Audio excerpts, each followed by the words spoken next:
هلو بنات، شلونكم؟ شخباركم؟ ان شاء الله كلكم بخير وصحة وعافية. رجعت وياكم فيديو جديد، ان شاء الله الفيديو اليوم يعجبكم.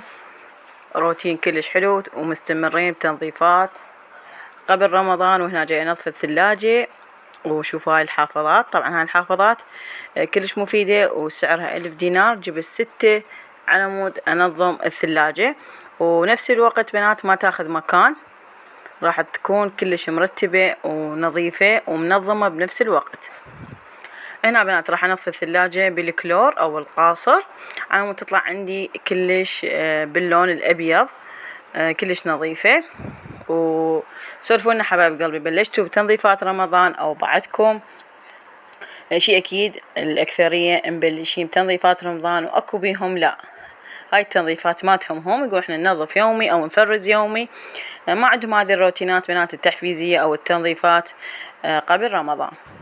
حبايب قلبي، اذا وصلتوا لهنا بعدكم ما حاطين لايك، حطوا لنا لايك واشتركوا بالقناة واخذوا لكم فرة بالقناة. اذا عجبتكم حبايب قلبي كتبوا لنا تعليق حلو. شوفوا بنات الهوسة هنا بالثلاجة، طبعا كنت انا شقلكم هاملة الثلاجة. شايفين من الضجون مثلا من شغلة تقول لا اريدها مرتبة، ونفس الوقت اريد اصور وياكم يومي، فقلت خلينا ننتظر الحافظات. فانتظرت الحافظات لحد ما يعني نزلن بالمجمع، ورحت ركض اشتريتهن 6 ب6000 بنات. الوحدة كلش الوحدة 1000 دينار، وشقلكم يعني كلش مفيدة وحلوة ومنظمة بنفس الوقت. هنا راح اطلع هاي الشغلات كلها وراح انظفها بنات بالقاصر. شقلكم هاي الحافظات يعني تستخدم بطن الكاونتر، بالثلاجة، بالمجمدة بنات، يعني شقلكم كلش رتب الحاجة. طبعا انا السلات مالاتي تكون دوائر، يعني شكل دائرة، مجرد انه تخلي سلتين بالثلاجة هاي خلاص انملت الثلاجة، يعني ما تقدرين يعني لا تتحركين بيها ولا ابد ولا تضيفي لها في الشغلات. وانا ثلاجتي وسط، يعني لا هي كبيرة ولا هي صغيرة، والحمد لله وشكر مقتنعة بيها. هسه بنات راح تقولون هذا شلون يطلع هذا اللون؟ بنات طبعا هذا ما يفيد بي يعني الا قاصر، مجرد راح ارش له قاصر بنات وراح يصير عندي ابيض. ونظفته تنظيفة زينة، تنظيفة رمضانية من هاي المعدلة. مثل ما قلت لكم بنات، كانت السلات مالاتي كلها مدورة وتاخذ يعني مجال، يعني ما مفتهمة شيء من الثلاجة، لأن السلات مالتها مدورة. راح تقولون اكو سلات ما عندي من هاي السلات تكون طولانية. بس هذه المنظمات بنات كلش عجبني، يعني داخل الكاونتر. شقلكم بنات تستخدمونها حتى انتم ترتيب مكياجكم، عطوركم داخل الكنتور، يعني وين ما تردونها بنات ترهم هذه المنظمات او الحافظات او السلات حسب المسميات اللي انتم تسموها. يا رب بلغنا رمضان ان شاء الله لا فاقدين ولا مفقودين، وان شاء الله كلكم بخير وصحة وسلامة، وان شاء الله فيديوهاتنا كلش حلوة برمضان راح نستمتع بيها. هنا شوفوا بنات صار الثلاجة لون ابيض ناصع كلش حلو. هنا ترتاح القلوب من نشوف هذه النظافة وريحة النظافة، راح نرتاح والتعب كله يزول من عندنا. وهنا حبايب قلبي النتيجة الأخيرة، شوفوا لي شكلها شلون حلوة بنات. رهمت هنا 3 وجوا 3 حافظات. كان هنا اكو يعني كان نقصة فواكه ما عندي وخيار، هاي الشغلتين. بالثاني يوم من ابو مصطفى جابهن خليتهن بالثلاجة بنات. هذا ترتيبي والحمد لله والشكر على كل حال. يا ربي يرزق كل محروم، يرزقكم ان شاء الله من رزق الحلال. اول شغله بنات اللي خلصت منها هي الثلاجه، من بعد انا مستمره بتنظيفات الكاونتر والمطبخ بنات بتفرعات كلش هوايه، يعني يوميا نظفنا جزء. وهسه حاليا بالفيديو الجاي حبايب قلبي الكاونتر يعني او المطبخ راح اختمه وياكم. تقريبا صار لها 3 فيديوهات بس على مود المطبخ، يعني قلت لكم باجزاء وتفرعات. من بعد ما خلصنا الثلاجة وصارت بياض ناصع، هنا ثاني يوم نظفت بنات هاي الغلاية، بس ما صورتها وياكم لين تعرفون بعد التصوير شوي يعيقني ويأخرني، يعني راوتكم اياها بنات من هي نظيفة. بعد تعرفون بنات القلاية اللي تقلون بيها الفنجر او كبب او هيك شي تنملي دهون بنات، بالماي الحار غسلتها ومزيل الدهون، طلعت شحلاتها تخبل، وهي ستيل من نوع بسرعة تنظف. وأي دهون بنات طبعا بالماي الحار جربت أي دهون مستعصية بالماي الحار راح تنظف. هنا بنات نظفتها وخليتها هنا. أنا طبعا لليل فرغت لها بطالة الزيت، ولين أنا أحبها أقلي بيها الباذنجان، البوتيتة أو فنجر أو كبة سمبوسة حلوة على الكهرباء هي، والزيت مالتها يبقى بيها. هنا راح انظف هاي الخانة مالت الميكروويف. هنا الميكروويف بنات ما يحلى التنظيف اذا مو مثلا قاعدة بالقاع، احسن ما مكسور ظهرك وانتي واقفة. والتنظيف من الاعماق راح ترتاحين فد كم شهر من تنظفين شي من العمق. هنا بنات قعدت بالقاع، قلت خلي انزل الميكروويف واجلفه جلفة زينة محترمة وامسحه. وبنات ما ادري ليش يعني الشغلات اللي باللون الابيض مثلا اجهزة كهربائية، مطبخ، سيراميك، ارضيات، ما ادري يعني حتى يعني الوان الحياطين، الفرش اللي تشتريها باللون الابيض ما ادري تطلع يعني وسع للمكان، جمال المكان، بس همين بنفس الوقت مو اي شيء ابيض. يعني اكو شيء ابيض مثلا اشقلكم يعني يشلع القلب بالتنظيف. المهم اغلب انا شغلاتي بالمطبخ هي ابيض، بس عندي البراد باللون يعني الاحمر او الماروني، وان شاء الله اذا بدله من لازم نجيب على اللون الفاتح. هنا مبلشة طبعا ويومية شغلة.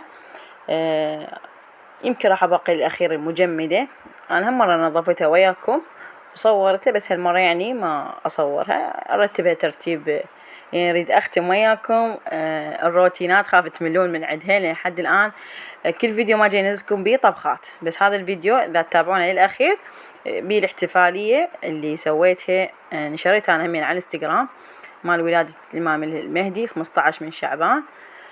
سويت احتفالية بسيطة ووزعت اللي قاسمه الله، وهمين شاركتها بنات وياكم بهذا الفيديو.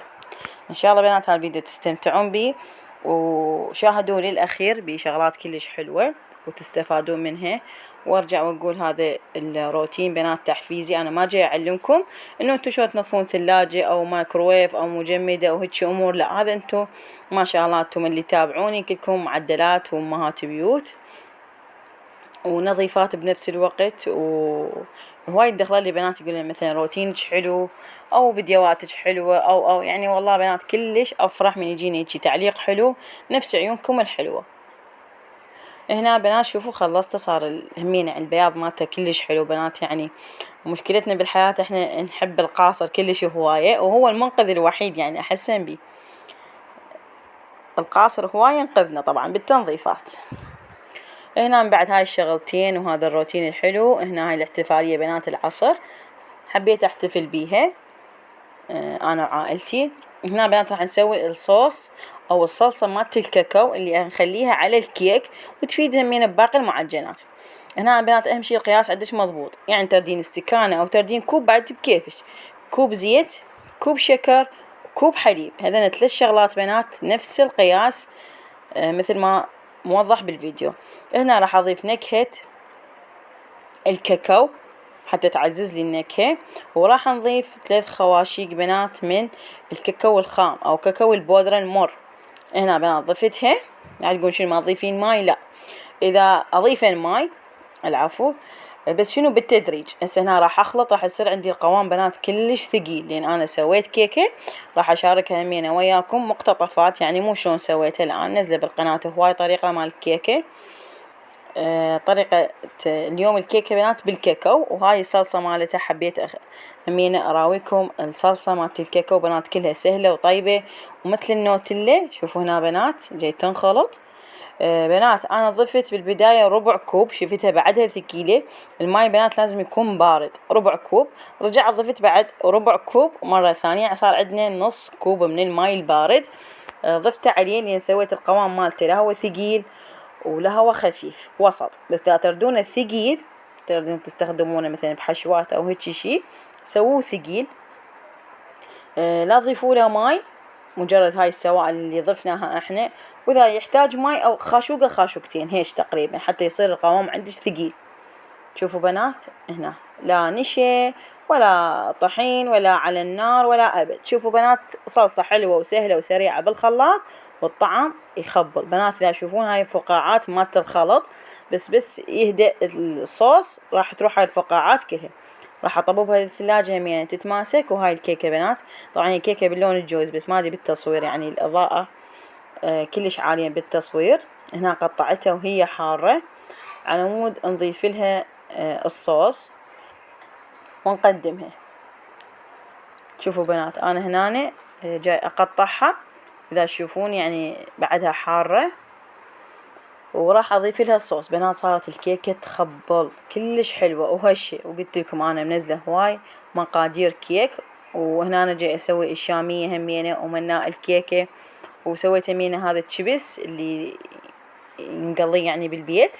والنهاية مالت الفيديو راح تشوفون الاحتفالية البسيطة حبايب قلبي. شقيكم على الطعم مالت الصوص بنات جربوه انصحكم يعني كلش حلو. وشي طبيعي كل وحدة وإلها طريقة بالصوص لأن أنا كوبي أشوفهم يعني يسووا شلون المحلبي. بس بنات هذا طعمه والله رهيب كلش حلو. طبعا هذا تصوير للإنستغرام حبايب قلبي. شوفوا المنظر كلش حلو. لازم بنات وهي الكيكة حارة على مود يتغلغل عندنا الصوص للداخل مالت الكيك. شوفوا بنات اللون والريحة والطعم والله تمنيتكم ويانا وسهمكم ألف عافية حبايب قلبي. هسه راح أعدل الكيكة من الوجه مالتها حتى ينزل عندنا الصوص داخل الكيكة. شوفوا هنا بنات تقدرون بنات تزينونها بعد انتم حسب رغبتكم. راح انا ارشيلها كاكاو بودر على مود يطلع الشكل همينه كلش حلو. شوفوا بنات هنا طبعا هذا كله تصوير انستغرام وما ادري يعني مصورت لهم بالطول.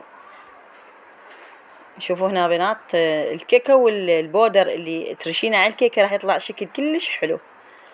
الشكل يخبل. وهسه راح ننتقل حبايب قلبي للسفرة او الاحتفالية اللي مسوينها.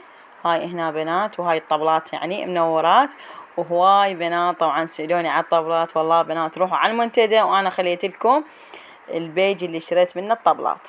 هنا حبايب قلبي ان شاء الله حوائجكم بنات كلها مقضية ولو هالفيديو متأخر بس اعذروني لان كلش مشغولة بتنظيفات رمضان وانشغلت عنكم.